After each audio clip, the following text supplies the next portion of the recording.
जय हिंद दोस्तों, UP exams guider के इस नए वीडियो में आपका स्वागत है। आज इस वीडियो में हम लोग टीजीटी सोशल साइंस जो ईएमआरएस की वैकेंसी आई है उस बारे में डिस्कशन करेंगे। इसमें देखिए जो मुख्यतः चीज़ें हैं वो आपको इस प्रकार से देखनी है कि ये जो सिलेबस है बहुत ही ज़्यादा वास्ट है और नोटिफिकेशन में क्लियरली मेंशन किया गया है कि ग्रेजुएशन लेवल का पेपर होने जा रहा है। तो आपको ध्यान रखना है जो ये सिलेबस है उसको आपको प्रॉपरली स्पेसिफाई करके प्रॉपरली जो इंपॉर्टेंट टॉपिक्स हैं उनको नोट डाउन करके में तैयारी करनी पड़ेगी, क्योंकि इसका जो सिलेबस बहुत ज़्यादा होता है और अगर आप बिल्कुल हर एक चीज़ पढ़ने में पड़ेंगे तो बिल्कुल भी आपकी तैयारी बिल्कुल नहीं रहेगी।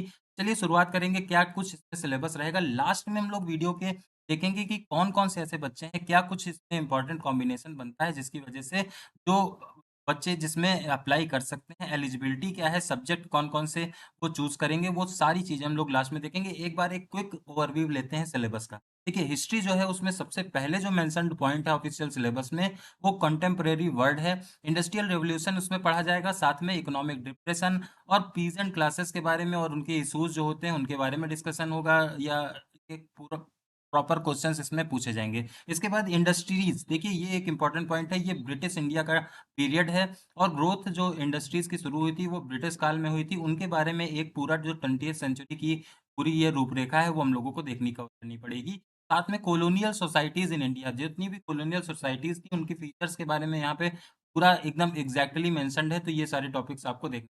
इसके बाद फिर एक इम्पोर्टेंट वर्ल्ड हिस्ट्री से टॉपिक लिया गया है, फ्रेंच रेवोल्यूशन, बहुत ही इम्पोर्टेंट है। क्लास 9th में ये आपको मिल जाता है, क्लास 9th की एनसीईआरटी बुक मेंशन है। तो आप ओवरऑल देखेंगे तो जो पूरा सिलेबस एनसीईआरटी बेस्ड ही बनाया गया है। एनसीईआरटी आपको क्लास 6th से लेकर के 10th तक की कम से कम इसमें कवर करनी है। टीजीटी लेवल का एग्जाम है और इसमें जो क्वेश्चंस हैं वो टॉपिक्स यही क्वेश्चंस हो सकता है हायर लेवल के आपको देख।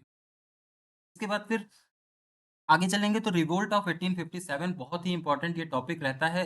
1857 की जो क्रांति है उसके बारे में भी पूछा जाएगा। इंडियन फ्रीडम स्ट्रगल देखिए अलग से यहाँ पे मेंशन्ड है, भारत का जो स्वतंत्रता संग्राम है उसको यहाँ पे अलग से मेंशन है। तो आईएनसी जब बनता है, कांग्रेस फॉर्मेशन आपको पता होगा, 1885 1885 में कांग्रेस की स्थापना होती है। उसके बाद से लेकर जो भी प्रक्रिया हुई है वो सारा का सारा हम लोगों को यहाँ से पढ़ना होगा, ठीक है। इसके बाद रशियन रेवोल्यूशन वर्ल्ड बात कर रहे हैं, फिर से यहाँ पे रशियन रेवोल्यूशन के बारे में पढ़ेंगे, कहाँ से वहाँ पे इम्पैक्ट क्या हुआ था रसिया पे और कॉन्सिक्वेंसेस क्या, हर एक चीज़ को डिटेल में पढ़ना पड़ेगा। इसके बाद फिर राइज़ ऑफ सोशलिज्म, समाजवाद जो होता है उसकी बात, कार्ल मार्क्स को भी पढ़ना पड़ेगा।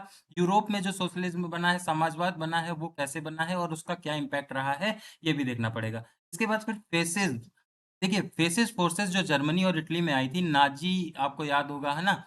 वो सारी जो अ विषय वस्तु है वो हम लोगों को कवर करनी है। इटली के बारे में पढ़ना है, जर्मनी और इटली के बारे में, दोनों वर्ल्ड वॉर के बारे में देखिए मेंशन किया गया है, तो आपको हिस्ट्री से इतना भी ही पढ़ना है। इसमें देख लीजिए आप एंशिएंट हिस्ट्री का पार्ट नहीं है, आपको रिविज़न और इन सब में डिटेल में एनालिसिस करना पड़ेगा। एंशिएंट हिस्ट्री का रोल इसमें काफ़ी कम है। और उसके बाद आगे चलेंगे, ज्योग्राफी को कवर करेंगे। देखिए ज्योग्राफी में क्या है, सोलर सिस्टम के बारे में देखिए, एक पार्ट यहाँ पे सोलर सिस्टम का बनता है जिसमें अर्थ के बारे में, प्लैनेट्स के बारे में, मून के बारे में, सैटेलाइट्स के बारे में, मेटेरॉइड्स जो होते हैं, मेटियर्स होते हैं, एस्टेरॉइड्स होते हैं, हर एक चीज़ के बारे में डिटेल में देखना है पड़ेगा। इसके बाद मोशन ऑफ अर्थ से कुछ क्वेश्चन बनते हैं, उनकी पोजीशन से बनते हैं, लैटीट्यूड, लॉन्गिट्यूड से बनते हैं, क्लाइमेट, सीज़न जो होता है, क्लाइमेट होता है, उनसे टाइम निकालने को भी कह सकता है। एकदम देखिए यहाँ पे मेंशन किया गया है, तो ये सारे जो टॉपिक हैं वो आपके इम्पोर्टेंट हो जाएँगे। इसके बाद इंटीरियर अगर चलें तो इसमें कॉन्टिनेंट्स के बारे में पूछा जाएगा, ओशियन और बेसिन के बारे में पूछा जाएगा, ड्रिफ्ट सी के बारे में पूछा जाएगा, ये ग्रेजुएशन का टॉपिक है। और इसके बाद एक अर्थक्वेक और वोल्केनोज़ के बारे में, फोल्डिंग और फॉल्टिंग के बारे में पूछा जाएगा। तो ये देखिए डिटेल ज्योग्राफी यहाँ पे पूछी जाएगी, ग्रेजुएशन लेवल तक इसमें इंक्लूड किया गया है। इसके बाद रॉक्स एंड मिनरल्स की बात करें, रॉक्स एंड मिनरल्स ज़्यादा क्वेश्चन, टाइप्स ऑफ रॉक्स पूछा जाएगा। इसमें बेसिकली जो फ़ोकस होगा वो इंडिया पे और एनसीईआरटी बुक्स में जो मेंशन्ड चीज़ें हैं उन पे ही होगा, ये आपको ध्यान रखना है। तो एनसीईआरटी बुक बहुत ज़्यादा इम्पोर्टेंट है इस पूरे एग्ज़ाम के लिए। इसके बाद फिर ग्रेडेशन, देखिए एजेंट्स ऑफ ग्रेडेशन के बारे में, वेदरिंग क्या होता है, मास वेस्ट क्या होता है, रनिंग वाटर, विंड, ग्लेशियर, ये सारी चीज़ें जो हैं वो डिटेल में देखना पड़ेगा। इसमें पूरा जो एनालिसिस है वो आपको करके जाना है।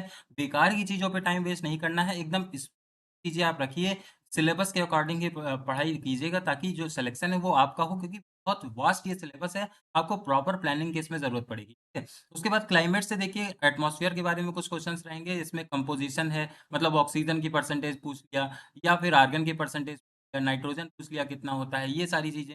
एलिमेंट्स कौन-कौन से यूज़ होते हैं, एलिमेंट्स से क्वेश्चन हो जाएगा, एलिमेंट्स जो वेदर और क्लाइमेट में एलिमेंट्स जो होते हैं, क्वेश्चन हो जाता है। इंसुलेशन से क्वेश्चन देखिए ये कुछ यहाँ पे आपको लग रहा होगा कि ये फिज़िक्स का पार्ट है, लेकिन ये ईवीएस में एक तरह से आप समझ सकते हैं, इसको सोशल साइंस में पूछा जाएगा। Heat budget, heating, cooling, conduction, convection, solar radiation क्या होता है, टेम्परेचर है, फैक्टर्स हैं, मतलब ये एक ओवरऑल साइंस साइंस का जो थोड़ा-सा रिलेशन है, आपको यहाँ पे साइंस का थोड़ा टचअप यहाँ पे दिखेगा। प्रेशर प्रेशर के बारे में, प्रेशर बेल्ट्स क्या होती हैं, विंड्स क्या होती हैं, साइक्लोन्स क्या होते हैं, एंटी साइक्लोन्स क्या होते हैं, कंडेंसेशन के बारे में पूछा जाएगा, कंडेंसेशन है, प्रेसिपिटेशन है, ये सारी चीज़ें जो हैं वो आपको एक-एक चीज़ जो है वो डिटेल में पढ़नी है, ठीक है? इसके बाद फिर ओशियन्स के बारे में देखिए, ज्योग्राफी का पार्ट अभी भी यहाँ पे ओशियन के बारे में पढ़ेंगे, मैप्स के बारे में पढ़ेंगे, स्केलिंग के बारे में पढ़ेंगे, ठीक है? ये सारी चीज़ें बहुत ज़्यादा। इसके बाद फिर बायोस्फीयर के बारे में पढ़ेंगे। बायोस्फीयर में ये देखिए इकोसिस्टम है पूरा, ये ईवीएस का पार्ट हो जाएगा, ये है। तो हर एक पॉइंट को आपको बिल्कुल भी मिस नहीं करना है, एक-एक पॉइंट काफ़ी ज़्यादा इम्पोर्टेंट है। ये जो सिलेबस है इसका पीडीएफ आपको टेलीग्राम ग्रुप पे मिल जाएगा, बिल्कुल भी आपको चिंता करने की ज़रूरत नहीं। फिर इंडिया, इंडिया में देखिए क्या-क्या है फिज़िकल फीचर्स में आपको जियोलॉजिकल स्ट्रक्चर्स देखना है, इसके साथ में आपको इंडिया का क्लाइमेट देखना है, ड्रेनेज सिस्टम यहाँ पे रिवर सारी आ जाएँगी। हर एक आप बाइफरकेट एक कैटेगरी वाइज़ अगर करेंगे तो आपका ये जो सिलेबस है वो आसानी से कवर होगा। लेकिन देखिए हर एक चीज़ पढ़ने पे नहीं पढ़ेंगे, आप सिलेबस के अकॉर्डिंग अपनी उठाइए, मतलब सिलेबस आप अपने साथ में रखिए और साथ में आप जो टॉपिक्स हैं उनको एकदम अच्छे से देख लीजिए, एनालाइज़ कर लीजिए, उसके बाद ही तैयारी अपनी स्टार्ट करिए। इसके बाद नेचुरल वेजिटेशन के बारे में पढ़ेंगे, टाइप्स और उसके डिस्ट्रीब्यूशन देखेंगे, इसमें फॉरेस्ट देखा जाएगा, जितने भी ये नेचुरल वेजिटेशंस हैं वो सारे के सारे इसमें कवर किए जाएँगे। इसके बाद फिर पॉपुलेशन के बारे में क्या फैक्टर्स होते हैं ग्रोथ के, ये थोड़ा-सा पॉपुलेशन का पार्ट हो जाएगा, ठीक है? इतना सारा पॉपुलेशन में इसमें पूछा जाएगा, डेमोग्राफिक भी देखे जाएँगे, सस्टेनेबल डेवलपमेंट भी देखा जाएगा, रिसोर्सेज़ प्लानिंग भी देखी जाएगी। इसके बाद फिर रिसोर्स एंड डेवलपमेंट में क्या है, रिसोर्स एंड डेवलपमेंट में आपका मीनिंग पूछा जाएगा, रिसोर्सेज़ क्या होते हैं, इनके कंपोनेंट्स क्या हैं, रिसोर्सेज़ और एनवायरनमेंट में इंटरफेस में क्या रिलेशन, हर एक चीज़ जो रिसोर्स डेवलपमेंट का पार्ट है वो इसमें पूछा जाएगा। एग्रीकल्चर बहुत ज़्यादा इंपॉर्टेंट ज्योग्राफी का पार्ट, एग्रीकल्चर से भी क्वेश्चंस यहाँ पे पूछा जाएगा। Wet and dry agriculture types जो होते हैं एग्रीकल्चर के, मेजर क्रॉप्स होती हैं, क्रॉप इंटेंसिटी क्या होती है, हर एक चीज़ को डिटेल में इसमें आपको एनालिसिस करने की ज़रूरत रहेगी। इसके बाद फिर मैन्युफैक्चरिंग इंडस्ट्रीज़ के बारे में पूछा जाएगा, लोकेशन फैक्टर्स है, लाइफलाइन आप देखिए मैन्युफैक्चरिंग इंडस्ट्रीज़ में ये इंडस्ट्री का सेक्टर हो जाएगा, तो इसमें तीनों सेक्टर्स आपको ध्यान होने चाहिए। इंडिया का क्या रैंक है इसमें याद होना चाहिए, इंडस्ट्रीज़ का क्लस्टर्स कैसा है इंडिया में वो याद होना चाहिए। ठीक है? आयरन और स्टील इंडस्ट्रीज़ इसमें कभी-कभी लोकेशन से भी क्वेश्चन पूछ लेता है या फिर स्पेसिफिक इनके रॉ मटेरियल से क्वेश्चन पूछेगा। एक इंडस्ट्री का नाम दे देगा और उसके बाद में पूछेगा इसका जो रॉ मटेरियल है वो किस स्टेट से आता है। तो इस टाइप के भी क्वेश्चन्स बनते हैं आपको, डिटेल में आपको ये सारी चीज़ें देखनी पड़ेगी। इसके बाद में आगे चलेंगे, लाइफलाइन्स क्या-क्या होती हैं नेशनल इकोनॉमी की उसके बारे में देखिए, जो मोड ऑफ ट्रांसपोर्ट है बहुत ज़्यादा महत्वपूर्ण होता है। मोड ऑफ ट्रांसपोर्ट में रोड्स हो गए, रेलवे हो गया, वाटरवे हो गया, एयरवेज़ हो गया, ऑयल एंड गैस पाइपलाइन्स हो गई, नेशनल ग्रिड, इलेक्ट्रिक ग्रिड हो गया, ये सारी चीज़ें बहुत ही ज़्यादा changing pattern of India's foreign trade, sea ports, airports, ये जो चेंजिंग पैटर्न है इससे भी ये करंट से रिलेट करके पूछता है, ये चीज़ आपको ध्यान रखनी है, ठीक है? इसके बाद फिर अंडरस्टैंडिंग डिज़ास्टर्स, अब देखिए डिज़ास्टर मैनेजमेंट में भी कुछ कुछ कुछ पार्ट जो है वो इंक्लूड किया गया है, तो सोशल साइंस पूरी तरह से कवर करने की कोशिश की है इस सिलेबस में। उसके बाद देखिए टाइप ऑफ डिज़ास्टर्स पूछा जाएगा, डिज़ास्टर मैनेजमेंट क्या होता है, रिस्क रिडक्शन क्या होता है, इसमें सुनामी के बारे में पूछा जा सकता है, किलर वेव्स क्या है और इससे बारे रिलेटेड जो रिसेंट में सुनामीज़ आई हैं, उनको भी आपको अध्ययन करके जाना है। जो रिसेंट में हमारे डिज़ास्टर्स आए हैं, उनको भी आपको अध्ययन करके यहाँ पे जाना पड़ेगा। प्लानिंग अहेड क्या होता है, आगे की प्लानिंग के बारे में कुछ क्वेश्चन अगर मान लीजिए कंडीशन बेस्ड क्वेश्चन्स हो जाएँगे कि आप सुनामी में घिरे हुए हैं, तो आप उस समय कुछ कंडीशन बेस्ड क्वेश्चन यहाँ पे पूछे जाने की संभावना रहेगी। इसके बाद फिर कंपोनेंट्स जो हैं वो प्रोडक्शन के, ठीक है? प्रोडक्शंस के जो कंपोनेंट है इसमें people as a resource, poverty as a challenge, ये ऐसे टॉपिक्स होते हैं ना जो जनरल थिंकिंग और जनरल इंटेलिजेंस पे बेस्ड होते हैं। करंट से भी इन्हें रिलेट किया जाता है, ये भी आपको देख के आना है। फूड सिक्योरिटी जैसे एक बहुत बड़ा मुद्दा है भारत में, फूड सिक्योरिटी के बारे में पूछा जा सकता है। ग्रीन रेवोल्यूशन क्या होता है, ये भी एक बहुत चर्चित मुद्दा है, ये भी आपको ध्यान रखना है और इसके बारे में भी पढ़ के जाना है। इससे संबंधित चीज़ों को आपको कवर करने से करना है। इसके बाद डेवलपमेंटल ग्रोथ जो होती है उसके बारे में देखना है। ग्रोथ एंड जो सस्टेनेबल एग्रीकल्चरल ग्रोथ होती है उसके बारे में कवर करना है कि सस्टेनेबल एग्रीकल्चर ग्रोथ मतलब कि आज की जो नीड्स हैं उनको हम लोग कैसे कंट्रोल करके रखें ताकि जो फ्यूचर की नीड्स हैं उनको फुलफिल किया जा सके, ये होता है सस्टेनेबल डेवलपमेंट। इसके बारे में भी इसमें पूछा जाएगा। पीपीपी बहुत ज़्यादा चर्चित चर्चित ये रहता है। पीपीपी जो मॉडल है हमारा परचेसिंग पावर पैरिटी, इसके बारे में इकोनॉमिक्स का ये पार्ट है, यहाँ पे आपको किया गया है, ये आपको पूछा जाएगा। इसके बाद देखिए सेक्टर्स हैं यहाँ पे, सेक्टर्स के बारे में पूछा जाएगा। इकोनॉमिक्स से रिलेटेड कुछ बेसिक फैक्ट्स यहाँ पे भी हैं। जो इंडस्ट्रीज है, प्राइवेटाइजेशन है, प्राइवेटाइजेशन वर्तमान सरकार है वो प्राइवेटाइजेशन पे ज़्यादा फोकस कर रही है, तो उससे संबंधित क्या कुछ क्वेश्चंस बन सकते हैं, वो करंट रिलेट करके पूछेगा। इकोनॉमिक्स जो है वो हमेशा करंट ओरिएंटेड आएगी, इसमें ये है, तो करंट इवेंट्स से आपको बिल्कुल भी रिलाई करना है, उन पे भी थोड़ा-सा आपको डिपेंड रहना पड़ेगा इस इकोनॉमिक्स पार्ट को कवर करने के लिए। उसके बाद फिर मनी और क्रेडिट, इंडियन मॉनेटरी सिस्टम जो है वो उसके बारे में पूछा जाएगा। इसके बाद फंक्शंस, जो मनी के फंक्शंस होते हैं उनके बारे में पूछा जाएगा। बैंक से संबंधित क्वेश्चंस बनेंगे, इसमें जो रिसेंट मर्जर्स होते हैं उन पे भी क्वेश्चन बन सकते हैं। साथ में जो बैंक्स होती हैं ना, बैंक्स के बारे में कुछ फंक्शंस से क्वेश्चंस यहाँ पे बनेंगे। काफ़ी कुछ आपको एकदम डिटेल में देखना है। सेल्फ हेल्प ग्रुप्स के बारे में भी पढ़ना है आपको, जो स्वयंसेवी संस्थान है उनके बारे में भी आपको पढ़ना है। Money capital, money and capital market जो होता है, एक मनी कैपिटल मार्केट, उनके बारे में भी पूछा जाएगा। और आपको यहाँ पे स्टॉक भी इंक्लूड करना है, स्टॉक मार्केट के बारे में भी पूछा जाएगा। एनएसई और बीएसई क्या होते हैं, इनके बारे में भी थोड़ा-सा आपको थोड़ा आइडिया होना चाहिए, ये चीज़ आपको ध्यान ठीक है? इसके बाद चलते हैं आगे। सिविक्स, देखिए सिविक्स लास्ट में है, लास्ट में सिविक्स इसमें है और इसमें देखिए कुछ प्रॉपर्टीज़ से क्वेश्चन है। देखिए पावर शेयरिंग से क्वेश्चन, फेडरलिज़्म से क्वेश्चन है और साथ में फिर डेमोक्रेसी है, पॉलिटिकल पार्टीज़ है, इलेक्शन है, चैलेंजेस टू डेमोक्रेसी है, पॉपुलर स्ट्रगल है और साथ में यहाँ पे आपको डेमोक्रेसी से भी क्वेश्चन यहाँ पे देखने को आपको मिलेंगे। ये चीज़ आपको ध्यान रखनी है। इंडिया और वर्ल्ड की ज्योग्राफी भी इसमें इंक्लूड की गई है, ठीक है?